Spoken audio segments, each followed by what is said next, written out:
We're going to be talking with experts about artificial intelligence in the new age of security. Our goal with this series is to bring greater attention and expertise to the issue of AI and how it will change the nature of intelligence moving forward. It's my contention that it will be the side that can derive insights from that data and then turn those insights into action faster than the competitor.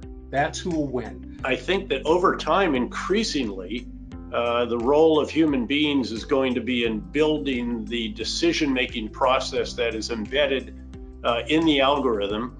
The government has to recognize that the private sector has their own value proposition. We need to fix some of these bureaucratic issues. So getting Congress to work with the intelligence community, use advanced procurement mechanisms that are not, standard procurement contracts that nobody in the private sector ever wants to see again.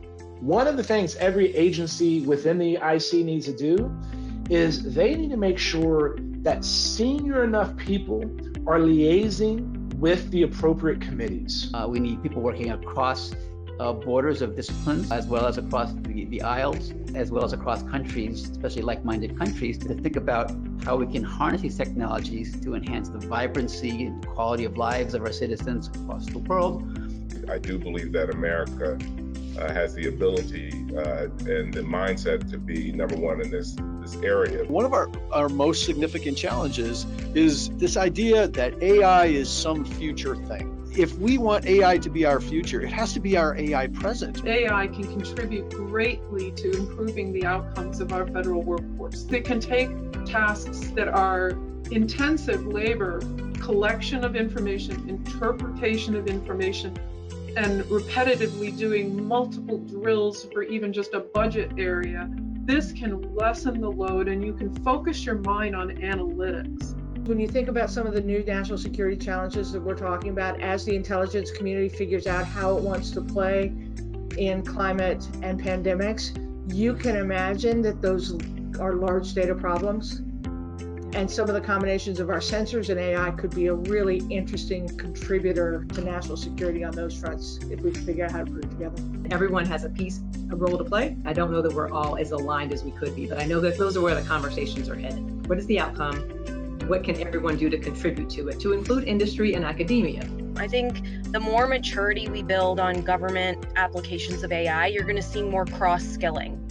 We believe the intelligence community moving to multi-cloud is absolutely the right strategy for accelerating cloud adoption. This most likely isn't going to be about who has the slightly better AI, but who's willing to disrupt their way they do business every day, how they think about their problems.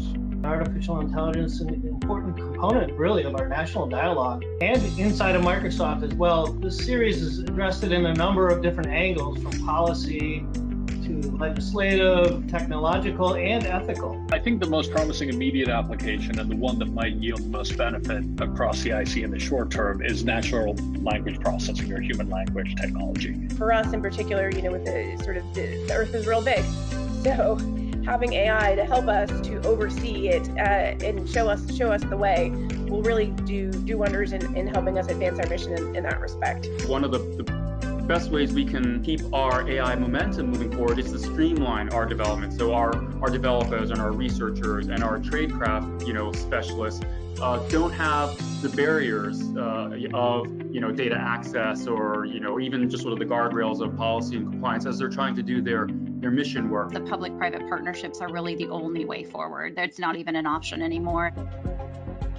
We're also very grateful to Microsoft Federal, who is the sponsor of this particular series of events, their commitment to making sure we're able to bring them to you. It is a competitive environment, but there is one area when we're all on the same side, and I think that comes to national security.